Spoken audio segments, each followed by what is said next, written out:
Chicken పచ్చడి అండి ఇది. సారీ, చికెన్ కాదండి, ఫిష్ అండి.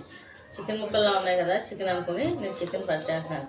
చాలా బాగా కుదిరిందండి. కలర్ కూడా చాలా బాగుంది. చూసారు కదా, డబ్బా బాగా ఎండలో ఆరబెట్టిన డబ్బాలో తీసుకుంటాను. ఇది 3-4 నెలలైనా నిల్వ ఉంటుంది. ఎందుకంటే చేప ముక్కల్ని 1 గంట ఎండలో ఎండబెట్టి నూనెలో ఫ్రై చేసిన పచ్చడి అండి ఇది. ఒక 5 కేజీలు చేప వచ్చిందని చెప్పి బాగుంటుందని చెప్పి ఈ విధంగా స్టోరేజ్ చేసుకుంటాను. నేను కూడా ఎప్పుడు పెట్టలేదు, ఫస్ట్ టైం అయితే చాలా బాగా కుదిరింది. ఉప్పు కారం అన్నీ కూడా సరిపోయినాయి ఇందులోని.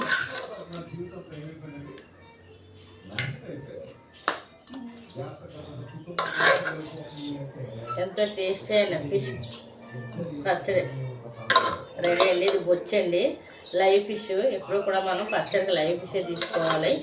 మామూలుగా ముందు ఎప్పుడో చనిపోయిన ఫిష్ అయితే పచ్చడి అంత టేస్ట్ ఉండదు. ఆ చేపలో కూడా శర ఉండకూడదు. అలా చేప అయితే మనకు పచ్చడి బాగుంటుందండి, పచ్చడి టేస్ట్గా ఉంటుంది. ఓకేనండి, బాయ్ అండి.